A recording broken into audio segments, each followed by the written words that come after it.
In project management, what does today really mean? Is it 9 a.m., 5 p.m., or is it midnight? I learned the hard way that one vague word can derail an entire project. See, every project manager has that, one lesson that cost them sleep, but paid for it 100 times over later. I remember like it was almost yesterday, and it evolved to just that one tiny word, today. I was leading a project where the next phase, and it was a big chunk of the project that was focused around the budget, and it also depended on this single deliverable. In the stand up, asked the developer for an ETA. He said, I'll get it done today.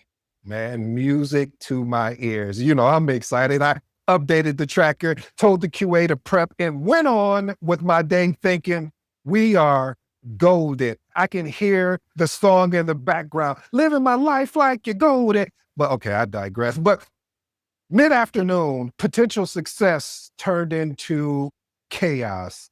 The testers were idle. Nothing was being tested. Stakeholders started pinging me. ED, any updates yet?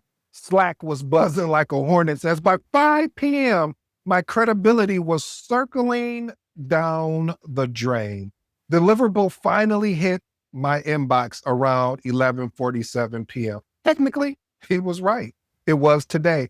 But by then, QA was long gone and we lost a full day, and I was left holding to the word today. That's when a light bulb went off. My job wasn't to just record answers. My job was to clarify them. Today could mean 9 a.m. It could mean 5 p.m. It could mean before the earth completely rotates. Okay, I'm being a little facetious, a little tongue in cheek with you. But without asking when today is, I had set everyone up for failure. Since then, I've operated on what I call assertive clarity. I just don't just accept answers. I pressure test them, because ambiguity is the silent killer of projects. One unasked follow-up question can cost you trust, momentum, and sometimes the entire project timeline. That night taught me a truth I carry into every project. Project managers don't fail because of bad code, bad chart. They fail because they don't kill ambiguity at the source. And that lesson, though expensive at the time, has paid dividend after dividends in every project that I've led. Let's get into the first principle. Not asking follow-up questions about commitments. Listen, family, when someone says, I'll get to it today, it sounds great until you realize today meant 11:59. And the entire dependency chain was waiting there since the new. So new PMs need to stop first and ask, so we can get clarity of, when you say today, does that mean at this particular time? See, this matters, family, because ambiguity is the silent project killer. If you don't nail down the when, you'll always be explaining delays like there really weren't delays, just misaligned expectations. Experiment with these actionable tips. Always ask, will this be morning, afternoon, or evening when someone makes a commitment? Next one, tie commitments to the task owner, not just the task itself. And the last and final one, write it down where everyone can see it. It's not visible, as they say, until it's real. Here's my pro tip for you today. Follow-up questions don't make you pushy, they make you precise. And a PM who doesn't clarify is a PM who creates fire drills. Real quick, ask early, be specific, stay polite, confirm assumption, prevent fire drills, and document replies. Now, speaking of clarity, even when we think we have an agreement, it doesn't mean much if we fail to lock it in properly. Principle number 2, poor documentation of decisions. Listen, verbal agreements are fragile. People forget, reinterpret, or flat out deny. Without documentation, you are running your project on quicksand per se. You know why it matters. Documentation always will be conversation. Documentation prevents a bad project alignment. It prevents rework. It shuts down the dreaded, we never agreed to that type debate. We've all been there. But I would love for you to experiment with these actionable tips. Send a quick recap email after meetings with decisions and owners.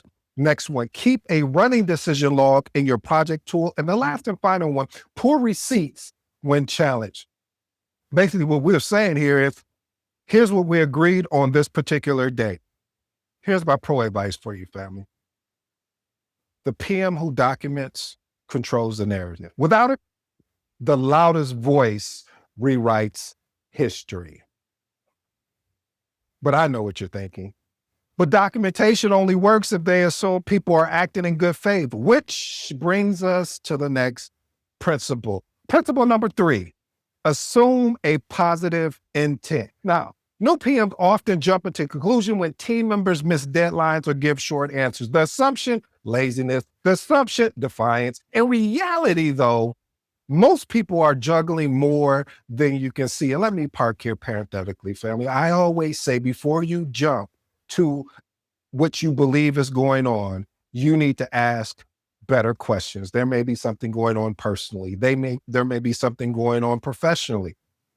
But why this matters, because assuming negative intents breeds resentment and defensiveness. Assuming a positive intent, it opens up the space for us to have a transparent, a real conversation about the roadblocks. Experiment with these actionable tips. Ask what's blocking you instead of, why isn't this done yet? Next one, listen twice as much as you speak in tense moments. And the last and final one of this is that I'd love for you to experiment with, praise transparency, even when the update isn't good news. Here's my pro advice I'd love for you to take away. Respect isn't built by suspicion. It is built by believing people want to do their job well. Start there and you'll build trust faster. Of course, I know what you're thinking. Believing the best doesn't mean ignoring reality. You still need to meet people where they are. And you're right. Principle number 4, not meeting the team where they are. Family, I'll be honest with you. I have had some areas of opportunity, as we'll say, some challenges here because I really put a lot of time, a lot of investment in really honing and learning my craft of this thing that I love, that I hope you fall in love with, called project management. But I've also had to learn how to humble myself. I had to also learn where some teams are not at yet. You need to meet them where they are. But too many new PMs try to raise the standards without understanding their team's starting point. Let's be honest, you can't pull people up a hill if you haven't walked beside them first. Oh, I like that, family. See, this matters because teams don't follow someone who feels disconnected from their reality. They follow PMs who prove they understand the ground level. Experiment with these actionable tips. Spend the first sprint observing teams' rhythms before making any changes. Next one, use one-on-ones to learn more about their challenges, their frustration. Your job is to help them get through these items, not to make it even more challenging for them. The last and final one, introduce improvement gradually, not in a sweeping form. Not, if we don't do this, and this is going to fail. No, because you're going to lose the entire team. Trust me, I've done it. I have the receipts for you. So hopefully you won't have to go through that, to quote Jay-Z. But leadership is empathy first. And here's some pro advice. Leadership is empathy first, direction is second. A PM who listens before leading earns the right to influence. But I know what you're thinking.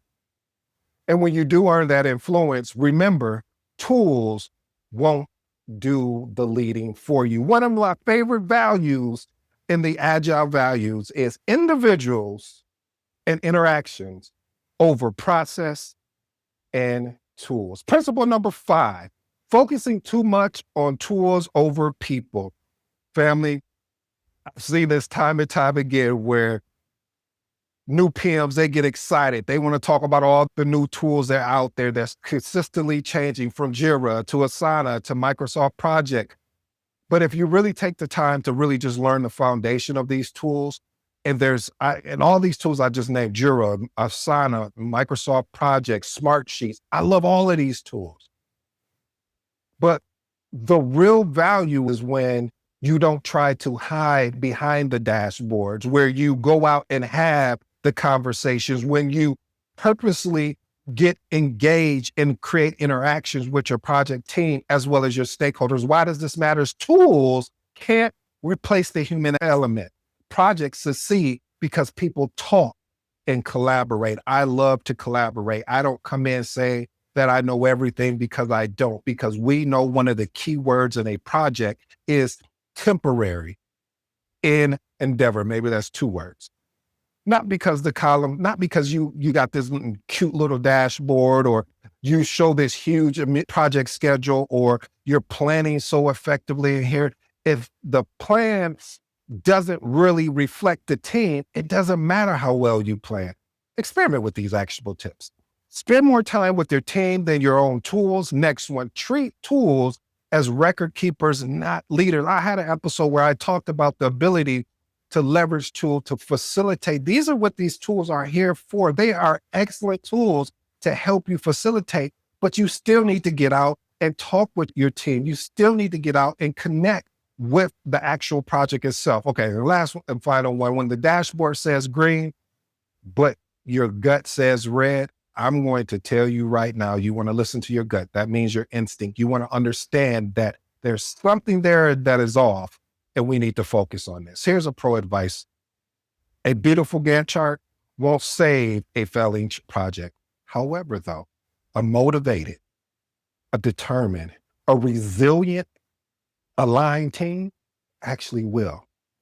Here's some thoughts.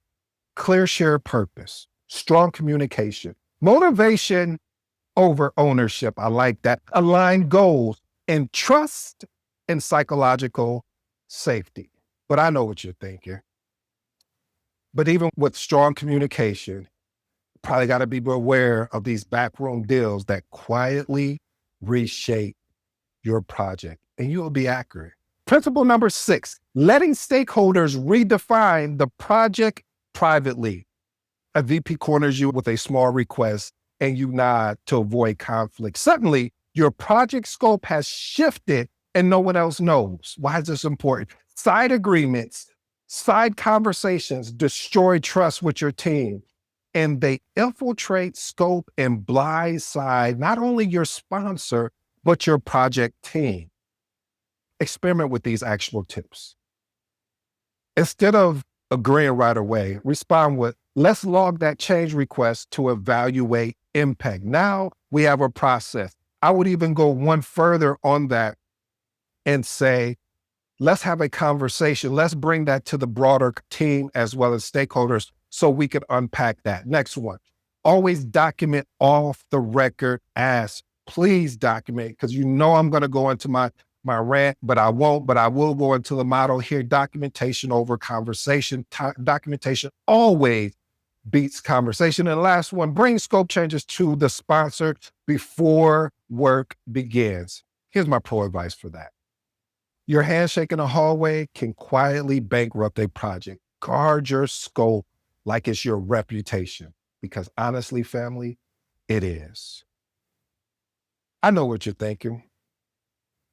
And when you don't guard scope, problems go, and often behind your back before it's too late. Principle number 7, being the last to know about a problem. New PMs struggle with this because sometimes they are the last person to find out about what is going on. And you know why that is the case? It's not that the team is hiding it from you. It's the point of a couple things. We're going to unpack that. If your team hides blockers until they explode, you've built a culture where it's safer to be quiet than to actually speak up. Silence here isn't peace, it's suppression. I've worked on teams where this has happened, and I had to be vulnerable enough to create that safety because they were nervous to say, hey, well, if we do this, this may take down this particular system. I'm like, let's have this open conversation now.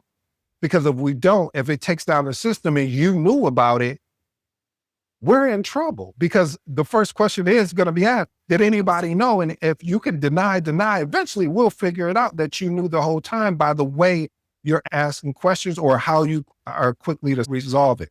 So this matters, family, because the later problems surface, the harder and more expensive they are to fix. A project manager who always surprise quickly, they lose credibility. Experiment with these actionable tips. Asking your one-on-ones, what's slowing you down that I don't see? And when I define the one-on-ones, meaning if sometimes you have the ability to connect with your project team or stakeholders on a one-on-one basis, even in a group setting, we have to be able to create that, or just ping them in Teams or whatever, Slack, whatever that particular medium is, to see if you can get on a conversation with them to understand what is actually going on. It would actually help you out a lot, especially in the bigger meetings. Next one, praise early warnings instead of punishing them. I've seen this so many times where new PMs will just criticize and make someone feel, less than that they brought something up. And it's like, oh, don't worry about that. And it's like, yes, we need to worry about that. And you need to be praising this person that they had the courage to speak up, because it not only impacts them, but it also impacts you. And the last and final one, create regular forums where small risks feel safe to raise. Here's my pro advice here. If you only hear about problems when there are fires, you are not leading, you are actually managing a project. Basically, you are just being a babysitter. And often, these particular bonfires were fueled by something you mistook as an agreement. Principle number 8, believing silence equals agreement. Oh, I see this happen so many times. A quiet room and nodding heads does not, and I repeat, does not mean alignment. They often mean confusion, reluctance, or a hidden agenda. Why is this important? A false agreement is one that most PMs run into, which creates a dangerous risk. It looks like alignment, but delivers resistance down the line. Experiment with these actionable tips. Ask, does anyone see risk with this at the end of the meeting? Next one, call on quieter team members individually. This is a technique that I use more and more, because if someone is quiet, I'm going to call them, hey, what are your thoughts on this? I'd love to get your input, because now I'm creating that safe space for them. Last and final one, document decisions and give people a chance to challenge them in writing. Here's my pro advice for you, family. If you don't pull out the unspoken, it will pull your project entirely apart later. Agreements you don't test will always come back to test you. Well, family, as this heart of being a project manager isn't about having the perfect plan, it's truly about clarity, documentation, trust, and the courage to challenge what isn't said out loud. If you stayed this long, I truly appreciate it, because the truth about project management success and why new PMs fail is because most projects don't fail because they lack technical skills like making a Gantt chart. Instead, its failure often stems from overlooking the subtle human elements. But the real pitfalls, it is unmasked and not asking follow-up questions, the undocumented decisions, or mistaking silence for genuine agreement that leads to project derailment. Manage clarity, build trust, and protect delivery. Great projects, or I should say great project managers, actively resolve ambiguity, ensure commitment, are precise and understood by everyone. When we build trust, they foster an environment where positive intent is assumed and documentation is thorough, and the problems do not surface later, they surface early.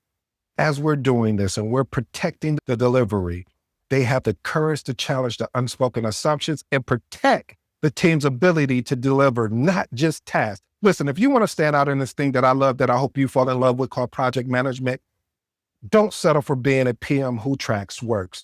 Be a PM who removes ambiguity, builds trust, and protects the team's ability to deliver, because at the end of the day, projects don't succeed on promises. They succeed on clarity, accountability, and most of all, courage. If you're new to the episode, I go by the name of ED. For all you smart and intelligent folks out there, hey, listen, that just simply means it.